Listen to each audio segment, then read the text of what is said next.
Tape www.suividécole-au-sénégal.com. À École au Sénégal, c'est facile, tu n'as qu'à te connecter. Tape École au Sénégal, les leçons sont beaucoup plus détaillées. Il faut poursuivre donc avec les expériences de section suivies de stimulation. Donc il ne faut pas oublier que les nerfs viennent des effecteurs ou bien vont vers les effecteurs. Un nerf sensitif quitte le récepteur en termes de messagerie nerveuse pour aller vers le centre nerveux. Donc par rapport aux axes nerveux, c'est le contraire pour le cas donc de ce qu'on appelle les nerfs moteurs qui, eux, conduisent les messages nerveux du centre nerveux vers l'effecteur.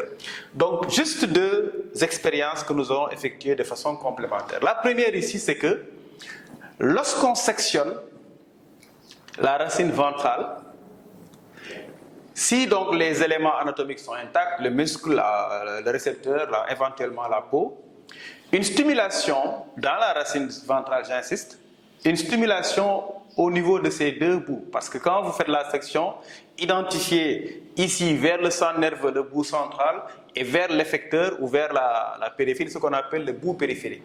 Donc ici, après section, la stimulation du bout périphérique aboutit à une réponse, par exemple la contraction d'un muscle.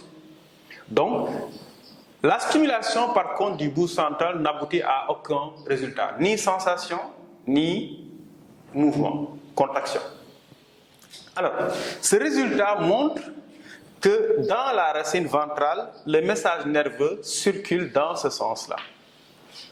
Vous savez que dans l'organisme, grâce à la transmission synaptique, le message nerveux ne circule que dans un sens, du sens pré-synaptique vers le sens post-synaptique. Donc ici, la stimulation indique donc que les fibres de la racine ventrale ont une vocation motrice, puisque le message qui quitte le centre nerveux pour aller vers l'effecteur est un message qu'on peut qualifier de moteur ou bien de centripète ou encore de efférent. Donc tout ça aussi, c'est des termes à retenir. Par contre, si on effectue la même section, ici par exemple, une section au niveau de la racine dorsale, comme tout à l'heure, nous avons ici un bout central parce qu'il va vers le centre nerveux et là un bout périphérique parce qu'il va vers la périphérie. Là, on a des résultats contraires. La stimulation du bout central aboutit à éventuellement une sensation douloureuse et à une contraction musculaire. Ce qui veut dire donc que la stimulation du bout périphérique n'aboutit ni à une contraction ni à une sensation douloureuse. Le résultat indique le sens contraire de circulation du message. Autrement dit, au niveau de la racine dorsale, le message nerveux quitte la périphérie pour aller vers le centre nerveux. C'est ce message qu'on appelle dans le cahier donc le message sensitif ou bien centripète.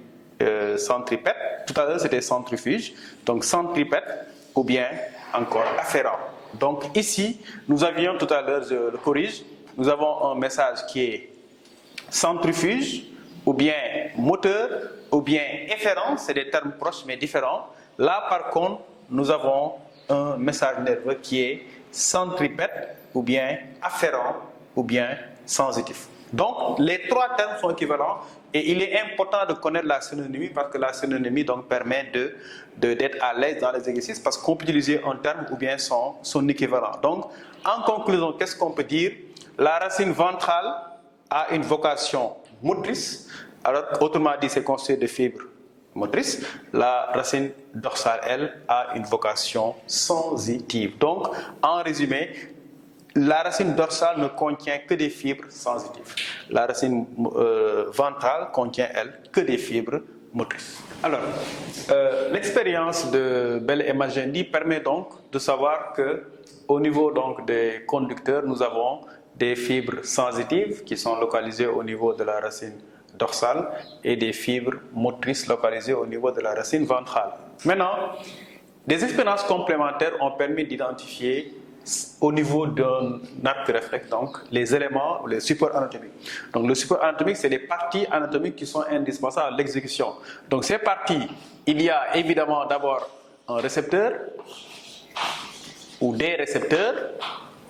Par rapport au récepteur, Si vous prenez par exemple l'expérience de stimulation sur la grenouille, qui est une grenouille spinale, l'expérience montre que si vous plongez la patte de la grenouille dans une solution anesthésiante comme de l'éther, il n'y a plus de réaction, quelle que soit la concentration que vous utilisez. Donc là, dans ce cas-là, le récepteur est la peau et l'expérience montre que l'éther, par exemple, empêche la naissance du message nerveux au niveau du récepteur. Donc, il suffit de plonger la patte de la grenouille dans de l'éther pour identifier le récepteur qui est en l'occurrence ici la peau.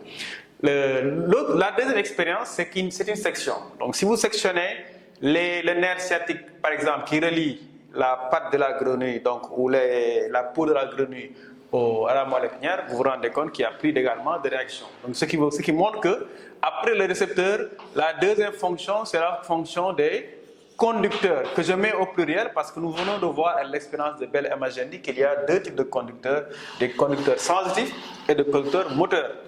La troisième expérience consiste à procéder à une démédulation de la grenouille. La démédulation, c'est la destruction de la moelle épinière. Là aussi, on se rend compte que quelle que soit l'intensité de la stimulation, la grenouille ne répond plus. Donc, cela permet de mettre en évidence l'expérience complémentaire, ce qu'on appelle le centre nerveux, qui nous avait permis de classer des réflexes médulaires, des réflexes bulbaires ou encore encéphaliques. La troisième et l'avant-dernière, la dernière expérience consiste à sectionner les tendons. Et je rappelle que sans les tendons, les muscles ne pourront plus faire de travail d'effecteur. Donc, les expériences de section de tendons indiquent donc que les troisièmes éléments, ce sont ce qu'on appelle les effecteurs. Donc, les expériences complémentaires permettent, en plus d'identifier les conducteurs sensitifs et le centre de transport du message, de savoir qu'un réflexe nécessite un récepteur, un conducteur sensitif et un conducteur moteur, un centre nerveux et enfin des effecteurs. Maintenant, on peut prendre des exemples. Donc, dans le cas du réflexe que nous verrons plus tard, à savoir le réflexe conditionnel, la salivation, par exemple, le récepteur est la peau. Mais les récepteurs sont localisés, j'insiste là-dessus, sur les 5 organes de sens.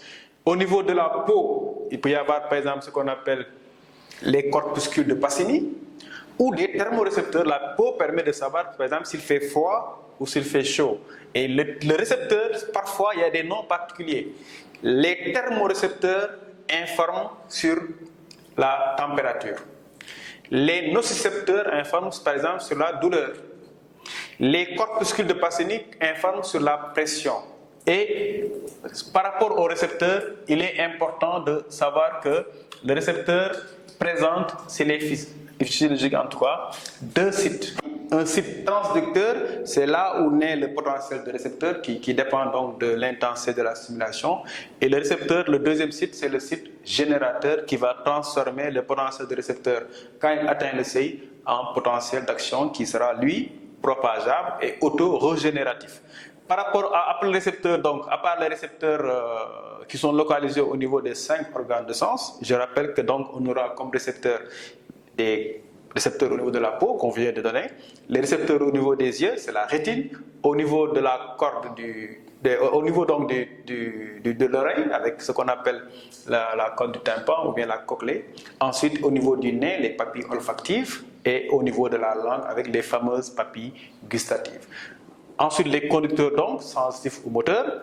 Les centres nerveux, souvent s'il s'agit de réflexe inné, le centre nerveux c'est la moelle épinière, mais si vous prenez par exemple le réflexe de salivation, eh bien, le centre nerveux c'est le bulbe rachidien. Le réflexe respiratoire c'est encore le bulbe rachidien ou les réflexes cardiaques que vous verrez dans la suite du programme.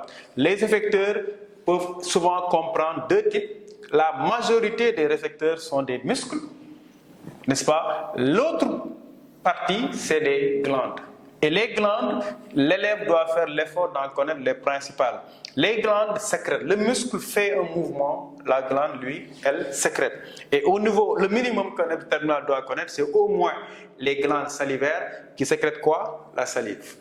Les glandes lacrymales qui sécrètent quoi? Les larmes. Les glandes sudoripares qui sécrètent quoi? La sueur. Il y a des glandes moins connues. Par exemple, les glandes sébacées. au niveau de la peau de l'homme, il y a une sorte d'huile qui est sécrétée, surtout au niveau du nez. On appelle ça le sébum, et les glandes qui sécrètent ça sont appelées des glandes sébacées. Maintenant, il y a des glandes internes, par exemple, tout le monde connaît le suc salivaire ou les sucs digestifs. Eh bien, les sucs digestifs seront sécrétés par des glandes digestives, comme par exemple au niveau de l'estomac. Donc voilà pour les expériences complémentaires qui nous permettent donc en résumé, de connaître les éléments qui permettent de déclencher ce qu'on appelle un réflexe inné. www.suividecolosénégal.com